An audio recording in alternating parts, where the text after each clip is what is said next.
നമ്മൾ ചിക്കൻ കറി വെക്കാനായിട്ട് വാങ്ങിച്ചിട്ട് ചിക്കൻ കഴുകിയതിന് ശേഷം അതിനകത്തെ കരൾ ഫുള്ളെടുത്ത് നമ്മൾ മാറ്റി. 4-5 കോഴി ഉണ്ടായതുകൊണ്ട് കരൾ കുറേ ഉണ്ടായിരുന്നു. അങ്ങനെ കരളെടുത്ത് മാറ്റി നല്ല അടിപൊളിയായിട്ട് കുരുമുളകൊക്കെ ഇട്ട് നല്ല സെറ്റപ്പിലായിട്ട് ഫ്രൈ ചെയ്തെടുത്തതിന് ശേഷം അച്ചാറിട്ട നല്ല ചീനച്ചട്ടി ഉണ്ടായിരുന്നു. ആ ചീനച്ചട്ടിയിലേക്ക് ചോറ് അതിന് ശേഷം ഒരു ലേശം ചോറിലേക്ക് ഉപ്പും ഇട്ട് അച്ചാർ മിക്സ് ചെയ്ത് ആ കരളും ഫ്രൈയും കൂടെ ഇച്ചിരി ആ കരളിൻ്റെ പൊടിയും പിന്നെ അതിലേക്ക് കുറച്ച് എന്തുവാണ് കുരുമുളക് പൊടിയും ഉപ്പും കൂടെ വിതറി ജസ്റ്റ് പുരട്ടി നല്ല രീതിക്ക് ഇങ്ങോട്ട് കഴിച്ച് നോക്കുക. എന്നാ പൊളി ടേസ്റ്റാണെന്നറിയാമോ? വാവ്.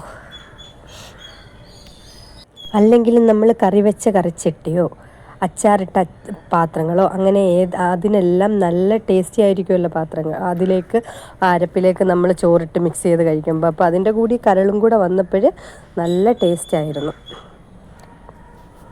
ഇപ്പോഴിതൊക്കെ നമുക്ക് പുതുമയായിരിക്കാം, പക്ഷേ പണ്ട് നമ്മുടെ ചെറുതിലെ ഏതൊരു മീൻ കറി വെച്ച് കഴിഞ്ഞാലും അതിൻ്റെ ചട്ടിയിലിട്ട് നമ്മൾ മിക്സ് ചെയ്ത് മാക്സിമം കഴിക്കുകയുണ്ടാകും. അതിനുശേഷം ചേട്ടൻ വന്ന് നല്ല രീതിയിൽ അത് മൊത്തവും കൂടെ ഒന്നുകൂടെ മിക്സ് ചെയ്ത് ഞങ്ങൾ രണ്ടും കൂടെ അത് കഴിച്ചു.